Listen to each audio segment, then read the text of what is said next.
Bom dia a todos vocês que estão aqui presentes e tantos encarnados, desencarnados.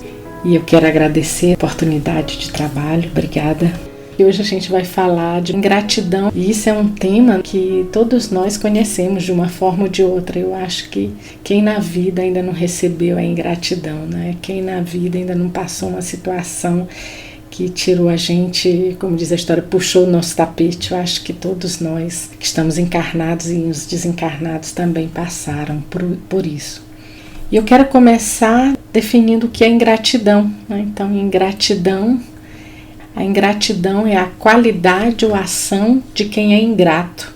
Falta de gratidão, de reconhecimento. Aqui é segundo um dicionário online que eu peguei. Ele ainda diz mais. É um estado, característica ou qualidade do que não consegue alcançar os devidos resultados, que se apresenta de maneira árdua, que não demonstra gratidão por algum benefício recebido, fazendo com que o mesmo perca sua validade legal. Então a gente está vendo que a palavra gratidão ela tem um sentido tanto emocional como um sentido jurídico também. E lamentavelmente nós chegamos ao ponto de perceber a ingratidão das pessoas em diversos momentos e situações cotidianas. São desatenções, atitudes, quando a gente é generoso, a pessoa é indiferente, quando a gente é fraterno, a pessoa pisa em cima da gente, é aquele não agradecer, são as pequenas delicadezas e gestos do dia a dia. Então a gente observa, a gente passa por esses momentos de ingratidão constantemente. Normalmente a gente só pensa em ingratidão numa coisa gigante, mas não, a ingratidão também está ali no dia a dia. E a ingratidão, essas pequenas ingratidões do dia a dia que levam, por exemplo, casais que estão juntos há 30 anos, você nunca viu eles brigarem. Aí um belo dia, um vai embora. São essas pequenas ingratidões que nunca foram faladas, nunca foram vistas. E a gente se pergunta por que isso acontece. Porque nós vivemos em um planeta na Terra, né, que ainda é um planeta de provas e expiações. E isso significa que a gente não está aqui para brincar, infelizmente. Todos nós que estamos aqui, nós somos devedores de uma forma ou de outra, de um ou de outro. E a gente tem uma série de mazelas para resolver. A gente tem uma série de mazelas íntimas do ego, dessa nossa personalidade, das nossas personas que a gente já viveu. Então a gente tem muito que trabalhar na gente. E aquele que está dando ingratidões na gente dói? Dói. Mas muitas vezes ele é nada mais que o nosso espelho. É aquele que está ali dizendo, olha, tu tem que arrumar isso bem aqui. Toma cuidado, presta atenção. Mas aí a gente vai de novo no ego. Quanta dor no meu coração. Aí a gente pega e fica de novo na nossa casquinha. E aí, a gente, quando ainda tenta se melhorar, né? A gente começa a praticar o bem, a gente começa a auxiliar as pessoas, a gente se une em algum trabalho de caridade, né? E a gente vai com todo o coração, com todo elan, com toda vontade, com todo o desejo. A gente diz pra gente que a gente quer fazer sem esperar nada em troca. Mas na maioria dos casos é difícil, né? Porque, querendo ou não, lá no fundinho, a gente espera um reconhecimento, a gente espera um aplauso, a gente espera que alguém diz, nossa, como você está fazendo direito. A gente espera algum tipo de reconhecimento. Mas eu tenho uma má notícia pra gente. E essa má notícia é que é assim. A gente ainda pertence à categoria dos espíritos imperfeitos. Então, uns são mais imperfeitos, outros menos imperfeitos, mas todos nós somos imperfeitos. E, infelizmente, dentro dessa imperfeição, a gente espera algo em troca. Mas aí o outro vem e é ingrato. E aí como a gente faz? Não é? Então, é difícil pra gente não esperar algo. Mas a gente pode tentar esperar e procurar se decepcionar menos quando não chega o que a gente espera. Porque, no final das contas, o ser ingrato é uma criatura guiada ainda pelo egoísmo. E quando fazemos o benefício a alguém, devemos fazer movido pelo sentimento de amor, pela empatia que a gente tem dentro de nós. E dentro dessa boa batalha, chamemos assim, um dos requisitos essenciais a serem desenvolvidos dentro da gente é uma coisinha chamada resiliência. E na hora que a gente faz isso, a gente vai diminuir um pouquinho. Essa beneficência a gente vai tentar fazer ela. Bom, querendo ou não, a gente vai esperar, né, alguma recompensa, mas se ela não vier, se a gente for resiliente, vai ser um pouquinho mais fácil. E o que é resiliência? Resiliência, segundo o dicionário de Oxford, ela diz assim, tem primeiro uma resiliência física, que é aquela propriedade que alguns corpos apresentam de retornar à forma original após terem sido submetidos a uma deformação elástica. Isso a gente vê, quem faz isso foi o Rossando Klinger numa palestra, né, que ele pegou o copinho, amassou, depois ele desamassou para mostrar essa propriedade. E a segunda forma é a figurada, que diz assim, que resiliência é a capacidade de se adaptar em situações difíceis ou de fontes significativas de estresse. Na prática, quer dizer que diante de uma adversidade, a pessoa utiliza sua força interior para se recuperar. Olha só, a nossa força interior para se recuperar. Que coisa boa, né? Então, a resiliência nesse caso, quando a gente está falando de beneficência, seria fazer o bem sem, em momento algum, parar para escolher com o dedo para quem fazemos. Porque muitas vezes a gente faz isso. Eu vou ajudar, mas eu só vou ajudar minhas amigas. Não? Eu vou ajudar, mas... Não, peraí, aquilo ali está muito sujo, não vou chegar perto daquilo. Não? Então, muitas vezes a gente também faz isso, de forma consciente ou inconsciente. Então, a gente tem que aprender a usar isso com essa resiliência de simplesmente fazermos o bem. E deixar que esse bem que a gente faça seja somente um ato. E que esse ato seja um ato generoso, cheio de amor, em vez de ser um ato vazio, cheio de objetivos terrenos e sem sentido. Porque quando eu pego, eu ajudo para me ser ajudada depois, então é um ato já meio assim, meio bem terreninho, né? É aí que está lá escrito que diz assim, bom, essas pessoas já receberam a recompensa dela, elas não precisam de outra, o que elas queriam elas já tiveram. Por isso, o guia protetor no Evangelho de hoje nos alerta sabiamente, deveis saber ajudar os fracos, embora sabendo de antemão que o que fizerdes de bom não vos agradecerão. E isso é uma verdade, né? A gente faz o bem, e esse bem em algum momento vai retornar. Provavelmente não pela pessoa como você fez, mas por outra. Na hora que você necessitar, é aquelas coisas assim que você está num perrengue, numa situação difícil, você diz, meu Deus do céu, o que é que eu faço? Aí de repente aparece um anjo. Aí ele vem assim, você diz, nossa, nem conhecia direito, né? Mas ele volta. Só não vai voltar para aquela pessoa. Às vezes também volta, porque também já tem pessoas que reconhecem. Então a gente tem que ficar certo de que se aqui a gente presta um serviço e esquece, Deus o levará mais em conta do que se o beneficiado tivesse pagado para a gente. Deus sabe. Ele tem lá um caderninho que ele anota tudo, o bom e o ruim. Então ele sabe tudo direitinho. E se Deus permite, por vezes, que a gente seja pago com ingratidão, é para a gente experimentar. Vamos ver, é perseverante mesmo? Estava querendo mesmo fazer o bem? Ou isso aí era só assim um arranjozinho para os outros? Vamos testar? A gente vê no livro de Jó. Jó inteiro fala sobre isso.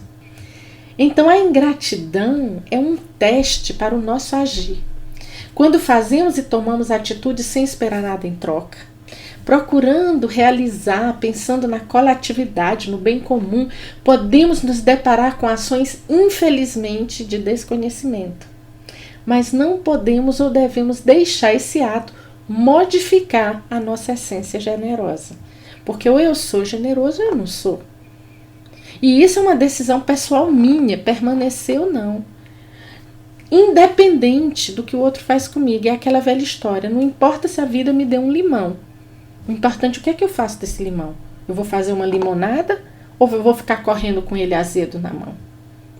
A decisão é sempre minha. O outro vai me jogar pedra, mas eu aceito a pedrada ou eu saio de lado para a pedra cair no chão? A decisão é sempre minha. Por isso que ser resiliente é algo que vai me fortificar para o futuro. E eu gosto muito da pergunta 938 do Livro dos Espíritos, que ela diz assim: as decepções oriundas da ingratidão não serão de molde a endurecer o coração e a fechá-lo à sensibilidade? É exatamente sobre isso que a gente está falando agora, né?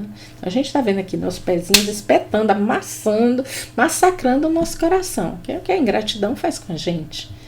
Então, olha só o que Kardec respondeu, os espíritos responderam através de Kardec, né? Fora um erro quando o homem de coração, como dizes, se sente sempre feliz pelo bem que faz. Sabe que se esse bem foi esquecido nesta vida, será lembrado em outra, e que o ingrato se envergonhará e terá remorsos da sua ingratidão. E às vezes a gente vive para ver isso. Não é sempre, mas muitas vezes a gente vive ver como o ingrato se arrumou, digamos assim.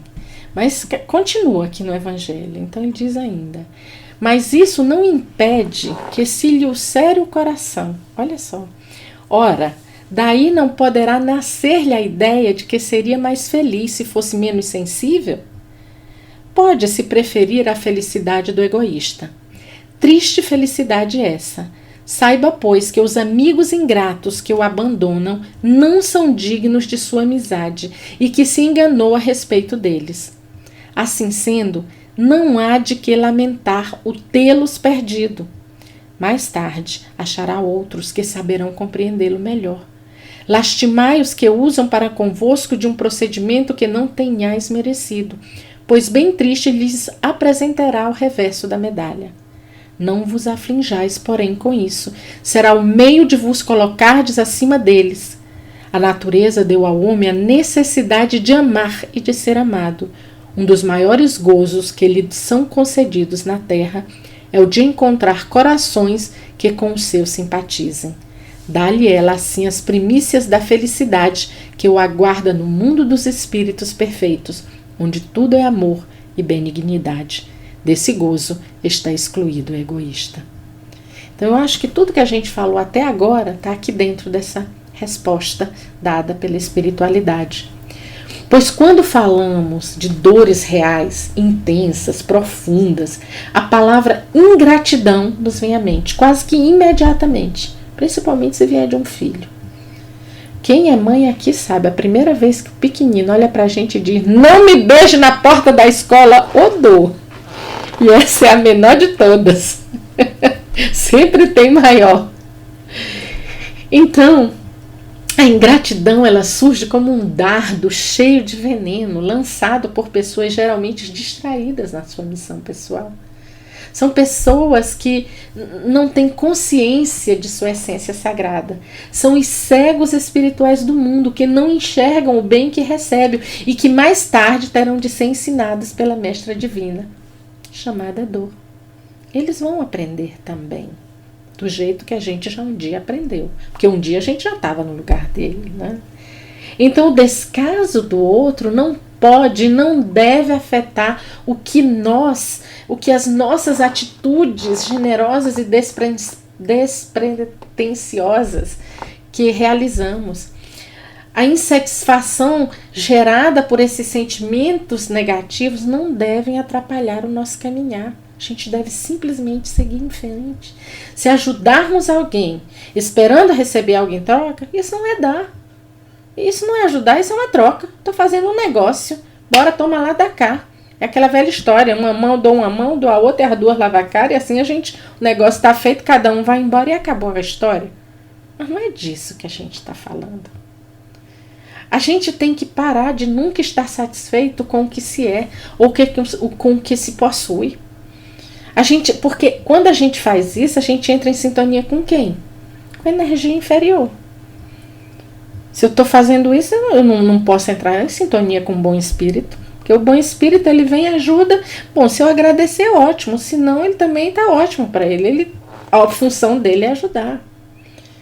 Então, todo mal que alguém me pratica, se eu for levar isso como uma lesão, como uma coisa terrível, a ferro e fogo, olha a amargura. Quantas pessoas a gente não conhece que estão amarguradinho. A gente tem que... A vida é um lutar constante contra isso. E a gente também tem que lembrar, e eu acho isso muito sério, que não existem vítimas.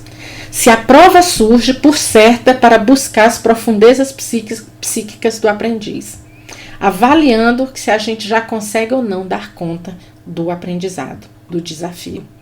Porque dizer que eu sou pobrezinho de mim não existe, não. Porque hoje eu posso ser pobrezinha, mas o que eu fiz ontem? Até nessa vida mesmo, quantas vezes eu não chutei alguém, nem me lembro, nem dei conta que eu fiz isso. Então, a gente tem que parar de ficar alimentando esse nosso ego orgulhoso.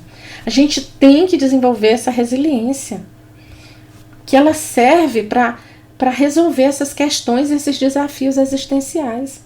Essa capacidade de reorganizar o nosso mundo mental, o nosso mundo exterior, mesmo depois de uma experiência dolorosa. Todos nós passamos, a gente não é o único. Que é isso? Se fosse só eu a sentir dor, tá certo. Mas não sou.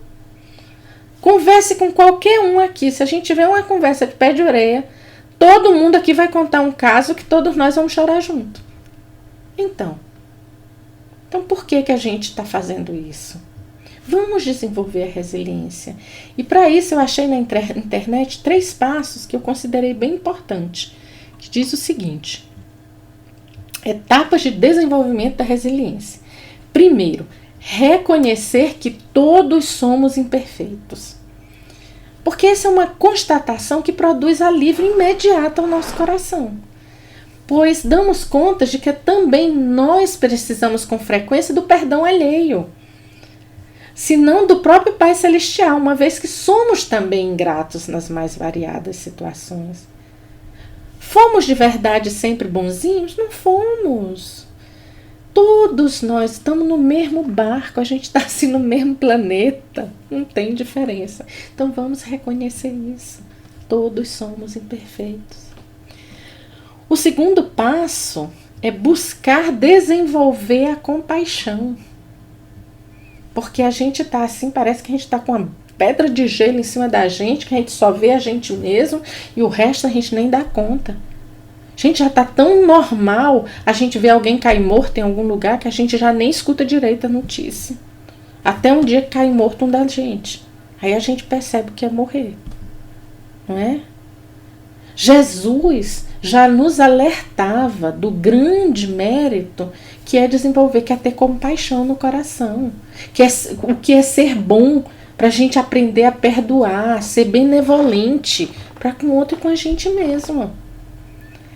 Nesta situação, a gente não está realizando uma troca. Porém, se a gente tiver a compaixão de verdade por o outro, a gente vai oferecer o nosso coração sem depois cobrar nada. A compaixão de ver a dor do outro e dizer, pode ser que um dia ela chegue na minha porta, então eu vou lá acolher. Mas hoje em dia a gente vê, a gente sai de fininho. Ou então, o normal agora é o quê? Outro dia eu me choquei, morreu um rapaz, estava um acidente, tinha um monte de gente do lado, em vez de socorrer, que ainda tinha gente viva no carro, o pessoal estava fazendo selfie e vídeos, e botando live. Cadê a compaixão? O terceiro passo, construir pontes com as pessoas que foram ingratas conosco, sempre que possível. Uma comunicação eficaz busca soluções e nunca culpados. Quem foi culpado? Não interessa. O problema está aí, vamos resolver. Então, se eu tenho a compaixão, mesmo que o outro me dê um coice, e se a gente junto procurar uma solução, a gente pode continuar depois andando junto. Porque se a gente não tiver, os caminhos vão para lá. Será que essa é a melhor solução? Então a gente deve atentar para o que é mais positivo. A gente tem que procurar registrar as coisas simples e boas. Fazer contas de todas as dádivas já recebidas. Principalmente com maridos, né? Gente que tem marido ou esposa, a gente sabe, todo dia de manhã, ou filho. Se a gente não comer todo dia de manhã, a gente não olhar o melhor, a gente não fica junto. Não fica, porque aí a gente diz, não chega, meu juízo está fino. Não é? Então, lembremos-nos também que semelhante atrai semelhante. A gente não está no lugar errado, a gente está no lugar certinho. Do mesmo jeitinho, ó, maridinho é o nosso espelhinho. Então, vamos lá, gente, porque há muitas reencarnações, a gente vem formando a nossa vida ao redor, de acordo com os nossos pensamentos e atitudes. Ó, faz muitos séculos que a gente reencarna, encarna. A gente vai sempre se arrastando devagarzinho. Por quê? Porque a gente fica lutando contra se melhorar. É a gente mesmo que põe pedra no nosso caminho. Então a gratidão, que é exatamente o contrário da ingratidão, ela faz bem à saúde. Ela é a sintonia plena com o plano superior da vida. Ela nos torna felizes e positivos, diferentemente da ingratidão. E eu tenho que ser grata, não importa a situação, porque eu sempre vou aprender com ela. As leis espirituais respeitam o nosso livre-arbítrio, mas a vida pede para pensarmos nossas atitudes e escolhas. Toda vez que eu causo sofrimento ao meu semelhante, eu gero sofrimento em mim. Então o ingrato está gerando sofrimento nele mesmo. E isso, o Evangelho segundo o Espiritismo, no capítulo 28, no item 28, nos fala de uma forma brilhante. Ele diz o seguinte: o homem esquece facilmente do bem, para de preferência lembrar-se do que o aflige. Se registrássemos diariamente os benefícios de que somos objetos, sem os havermos pedido, quase sempre ficaríamos espantados de termos recebidos tantos e tantos que se apagaram da nossa memória com a nossa ingratidão. Quanta verdade nisso!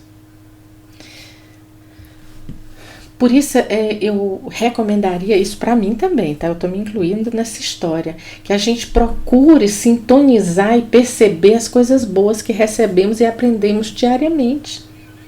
Porque isso faz com que a gente entre em sintonia com Deus, com a espiritualidade maior. Porque isso nos faz manter o equilíbrio e a paz infinita. O mundo que vivemos é um mundo real. E é bem diferente da teoria desse mundo ideal, desse mundo de utopia, que a gente vive recebendo em livro, em filme, em vídeo. Gente, isso não existe. A Terra vai ser um dia assim? Vai, mas no dia que ela for uma Terra assim feliz, né? Um mundo feliz. No momento ainda não é. Então eu não posso esperar que na Terra viver eternamente feliz. Mas a gente vive assim, igual o coração da gente, viu como ele bate? É sempre assim, para cima e para baixo, para cima e para baixo. E a gente tem que tentar manter o equilíbrio de ficar no meio. Vai doer uma hora, a gente vai descer, mas vamos tentar subir de novo e tentar manter esse equilíbrio.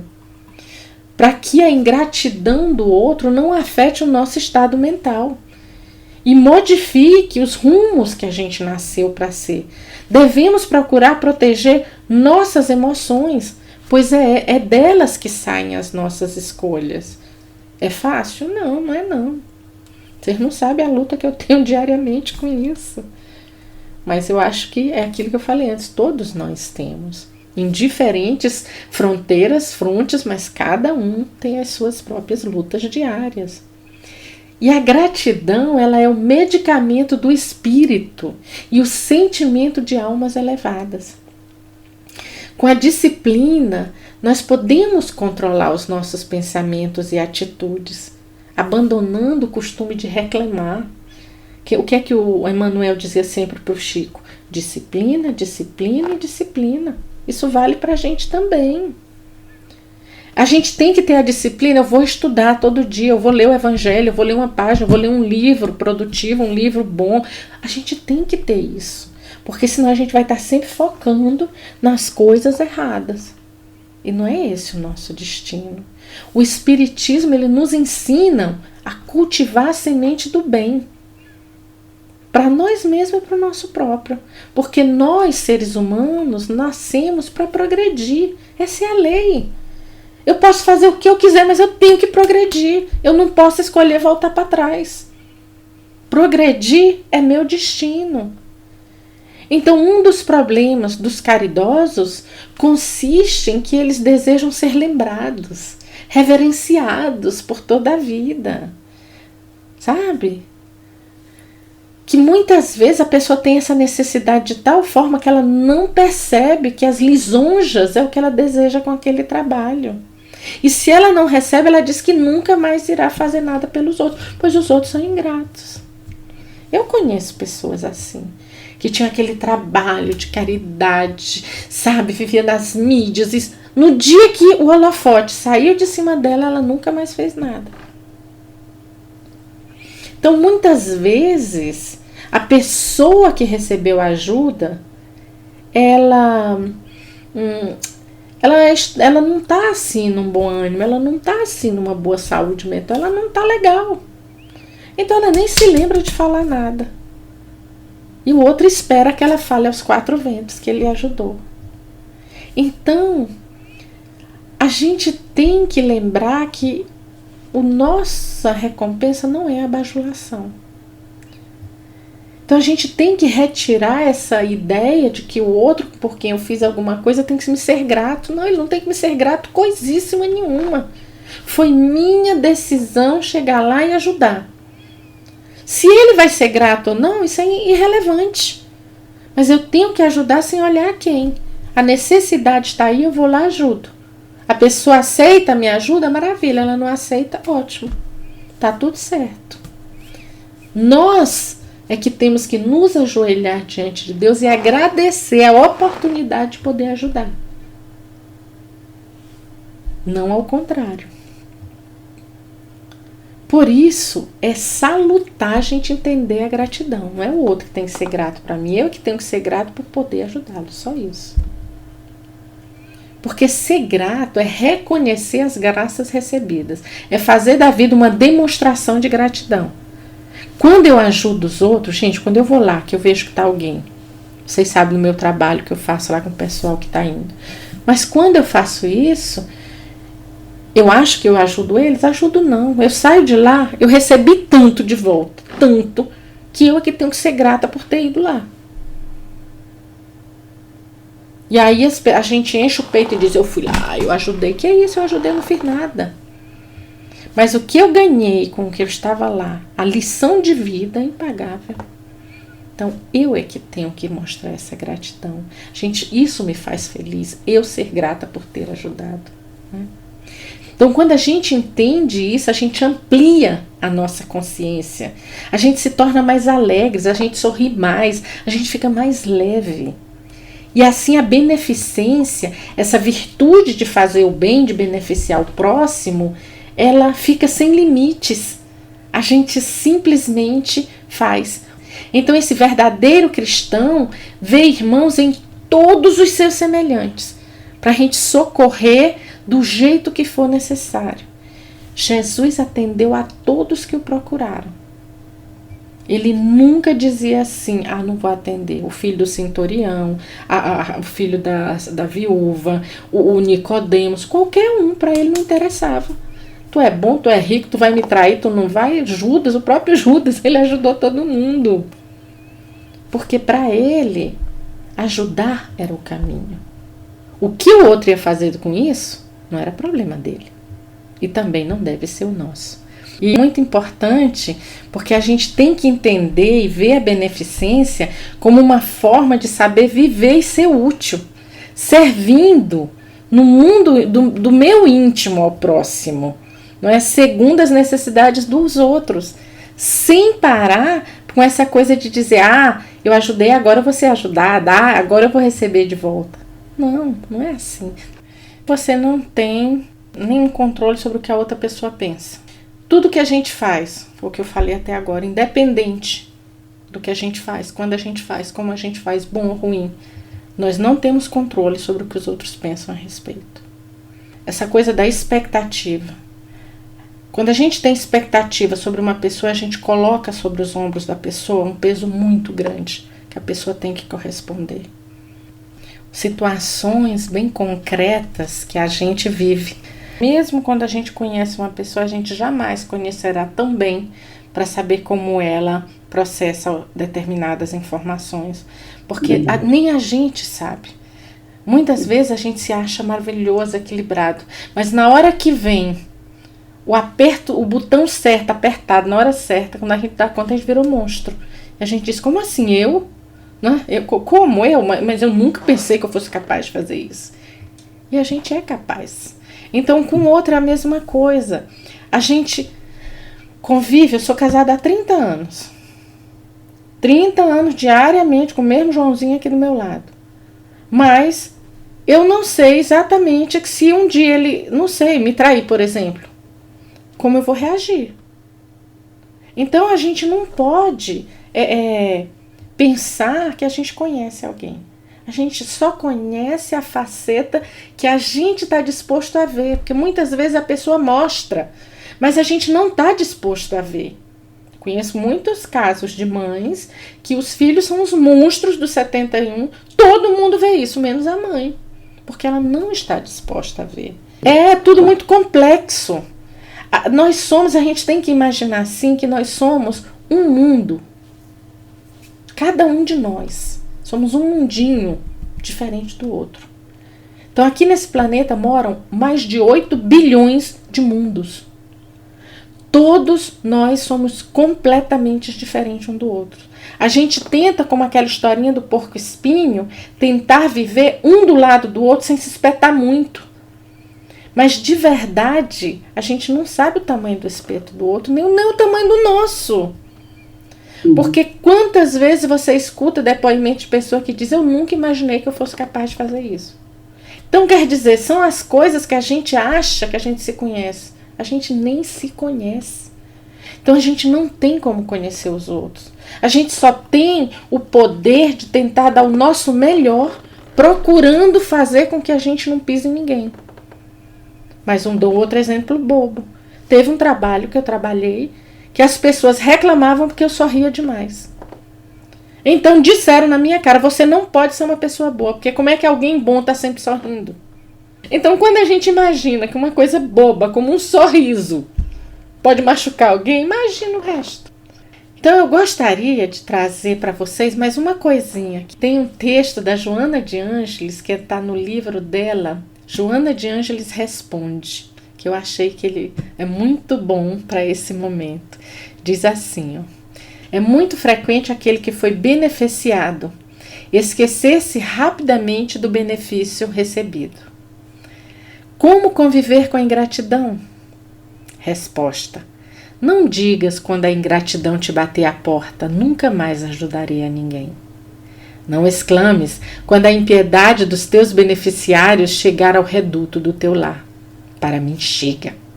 Não reclames quando a soberba dos teus pupilos queimar tuas mãos generosas com as brasas da maldade que carregam consigo.